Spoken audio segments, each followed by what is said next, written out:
नमस्कार, बांगर मंच में आपका स्वागत है। आज हम मौजूद हैं जींद में चौधरी रणबीर सिंह विश्वविद्यालय में और हमारे साथ मौजूद हैं यूनिवर्सिटी के एग्जाम कंट्रोलर डॉक्टर निहाल सिंह चाहर। तो आइए हम उनसे जानेंगे कि विश्वविद्यालय द्वारा आयोजित जो परीक्षाएं हो रही हैं उसके बारे में हम विस्तार से जानते हैं। नमस्कार सर। नमस्कार बांगर नमस्कार। मंच में आपका स्वागत थैंक यू। और सभी बच्चे जो परीक्षाएं दे रहे हैं, सभी टीचर्स परीक्षाएं, उनको मैं शुभकामना देता हूं हमारे ब्रांच की तरफ से। और जो आपने एग्जामिनेशन के बारे में पूछ रहे हैं, उसमें हमारे जो एग्जाम यूनिवर्सिटी के शुरू किए हमने, वो 16 मई 16 मई को हमारा पहला पेपर था और जून के लास्ट वीक तक हमारे एग्जाम चलेंगे। मोस्टली एग्जाम है वो 15 जून तक खत्म हो जाएंगे। बट कुछ एनईपी के पेपर्स हैं जो काफ़ी ज़्यादा हैं, वो लगभग जुलाई का फर्स्ट वीक में हमारा खत्म होगा। है। तो सर हम जानना चाहेंगे कि जो यूनिवर्सिटी द्वारा एग्जाम्स कंडक्ट किए जा रहे हैं तो यूनिवर्सिटी के कितने एग्जाम सेंटर्स बनाए गए हैं? एग्जाम सेंटर्स अपनी यूनिवर्सिटीज़ के अंडर 17 गवर्नमेंट कॉलेजेस और एडिड कॉलेजेस हैं जो अपनी यूनिवर्सिटी के अंडर एफिलेटेड हैं। और साथ में यूटीडी, हमारे यहाँ पर यूनिवर्सिटी टीचिंग डिपार्टमेंट्स हैं, वो हैं। तो इस तरीके से हमने सभी कॉलेजेस में एग्जामिनेशन सेंटर बनाए हैं। और कुछ जो बड़े कॉलेज हैं, जैसे गवर्नमेंट कॉलेज जींद है, गवर्नमेंट कॉलेज नरवाना है, government college for women Jind है, इनमें हमने दो दो सेंटर बनाए। तो इस तरीके से करके हमारे लगभग 21 सेंटर्स हैं वो चल रहे हैं। और उनमें जो centre superintendent, deputy superintendent, assistant superintendent हैं, वो वेरियस कॉलेज के ड्यूटी दे रहे हैं। और हमारा एग्जाम है बहुत ही स्मूथ और सही तरीके से चल रहा है, जिसमें उसमें सभी टीचर्स का हमें बड़ा सहयोग मिल रहा है। गर्मी की छुट्टियां हैं, गर्मी बहुत ज़्यादा पड़ रही है, लेकिन फिर भी बच्चे पूरे सभी तरह के एग्जाम हैं वो सही तरीके से चल रहे हैं। सर जो कि अभी तो सभी को पता है कि फाइनल सेमेस्टर के कोई भी कोर्स उसके फाइनल सेमेस्टर के पेपर चल रहे हैं। अगर हम बात करते हैं, स्टूडेंट्स बार बार बोलते हैं कि हमारे अगर ग्रेजुएशन का फिफ्थ सेमेस्टर होगा या मास्टर्स का थर्ड सेम होगा तो उसमें कारणवश किसी न किसी बच्चे की री आ जाती है। तो ऐसे में उनको डर होता है कि एक साल हमारा खराब हो रहा है। तो एग्जाम ब्रांच द्वारा किस तरीके से कार्य किया जा रहा है कि उनका एक साल खराब ना हो? बिल्कुल, आपका बड़ा अच्छा प्रश्न है, क्योंकि सेमेस्टर सिस्टम है और इसमें जो हमारे पास जो इवेंट हैं, वो इवन के साथ इवन रहता है, ओड के साथ ओड एग्जामिनेशन रहता है। लेकिन वाइस चांसलर महोदय ने पिछली बार भी बच्चों की रिक्वेस्ट के ऊपर उनको परमिशन दे दिया था कि भी चलो बच्चों का साल खराब ना हो। तो हम लोगों ने पिछली बार भी जो इसी दौरान जून में एग्जाम, इनका स्पेशल एग्जाम कंडक्ट कराया।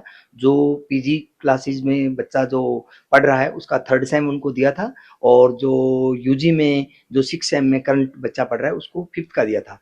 हमने पहले इन दोनों को इस बार भी दे दिया था, लेकिन फिर और बच्चे आ गए कि सर हमारे भी रहते हैं जो पहले के बच्चे हैं, यानी कि जो 2021 के 2020 के बच्चे हैं, तो इस बार सर ने उनको भी परमिशन दिया है। तो उनके मार्गदर्शन में हम लोगों ने नोटिफाई कर दिया है कि जो भी बच्चा थर्ड सेम में पीजी में और यूजी में जो फिफ्थ सेम का रीपेयर है, वो बच्चा फार्म भर सकता है और उनके हम एग्जाम कंडक्ट करेंगे। स्पेशल एग्जाम होगा, वो लगभग 15 जून के बाद उनका एग्जाम करेंगे और उनके जल्दी जल्दी रिजल्ट देके और उनका साल खराब नहीं होने देंगे। और सर जैसे भी तो पेपर चल रहे हैं सिक्स सेमेस्टर के और फाइनल सेमेस्टर जिसको हम बोला जाता है कोई भी कोर्स हो, तो बच्चों में एक उत्सुकता भी बनी रहती है कि रिजल्ट हमारा कितने समय में आएगा, क्योंकि कई बार क्या होता है कि कारणवश कहीं ना कहीं देरी से जारी रिजल्ट होता है और ऐसे में बच्चे चूक जाते हैं किसी अच्छे यूनिवर्सिटी में एडमिशन लेने से। तो बच्चों में मलाल रहता है कि हमारा तो रिजल्ट देरी से आया है तो हमारे हाथ से किसी अच्छी यूनिवर्सिटी में एडमिशन लेने का मौका चूक गया। तो रिजल्ट को जारी करने में एग्जाम ब्रांच की कितनी तैयारी है? बिल्कुल, सबसे जो हमारा इम्पोर्टेंट काम है एग्जाम ब्रांच का, वो रिजल्ट पे ही डिपेंड करता है कि हम रिजल्ट बच्चे का सही टाइम पे दे पाएँ। और हमारा हमेशा फोकस यही रहता है कि हम जल्दी से जल्दी एग्जाम दें। जो पीछे जो हमारा पिछले साल का मैं आपको हमारा रिकॉर्ड बताता हूँ। हमारा एग्जाम है वो 17 जून को हमने खत्म किया था। हमारा लास्ट पेपर 17 जून को था और अपना 6 सेम का रिजल्ट हमने 28 जून को दिया था। जो एक रिकॉर्ड के टाइम में 10 डेज में हम लोगों ने 6 सेम का रिजल्ट दिया था। इसी तरीके से फिर हम लोगों ने चाहे बीएड के एग्जाम करवाए हैं, चाहे प्रोफेशनल कोर्सेज के डीपीएड के एग्जाम कराए हैं, चाहे हमारे यहाँ के कोई किसी तरह के एग्जाम हुए, वो हम लोगों ने बिल्कुल रिकॉर्ड टाइम में विद इन 15 डेज हम लोगों ने रिजल्ट दिए हैं। और रिजल्ट के मामले में आप लोगों ने पेपर में भी पढ़ा होगा और आगे भी अभी हमारा रिजल्ट आएगा तो आप लोग उसमें देखना है कि अब हमारा जो 6 सेम का एग्जाम है वो मेरे हिसाब से लगभग 15 जून तक खत्म हो जाएंगे। और 6 सेम का रिजल्ट हम लोगों ने पहले से टारगेट है, हम 25 जून को रिजल्ट दे देंगे।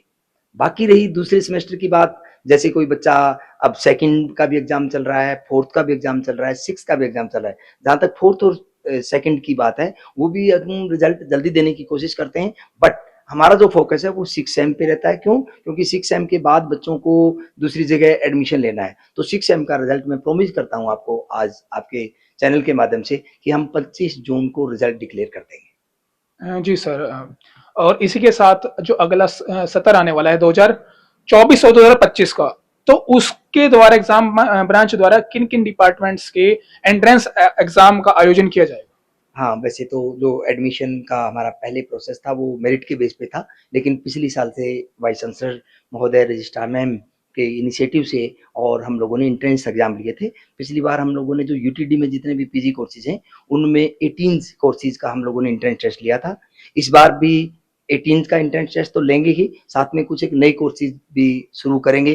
तो वो जैसे भी हम लोगों को ऊपर से आदेश होंगे कि कौन से, क्योंकि ये दूसरी ब्रांचेज हैं, वो हम लोगों को वहाँ से हम लोगों को आदेश मिलते हैं कि भी एंट्रेंस टेस्ट हमने किसका करवाना है। तो अगर और भी दूसरी क्लासेस जो नई शुरू करेंगे, जो नए कोर्सेज होंगे, उसमें भी अगर हमें कॉम्पिटेंट अथॉरिटी कहेगी कि एंट्रेंस टेस्ट के द्वारा अपन एडमिशन लेने हैं, तो हम उनका भी टेस्ट करवाएंगे। मिनिमम 18 कोर्सेज हैं, जो पिछली बार भी बड़ा सफलतापूर्वक हम लोगों ने एग्जाम कंडक्ट करवाया था। इसी तरीके से एंट्रेंस टेस्ट के आधार पे इस बार भी यही प्रयास रहेगा।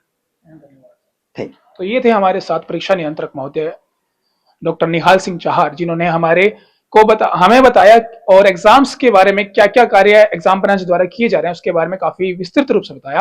आगे की तमाम जानकारियों के लिए बने रहिए और देखते रहिए बांगर मंच। कैमरामैन सुशील के साथ सौरभ, बांगर मंच, जींद।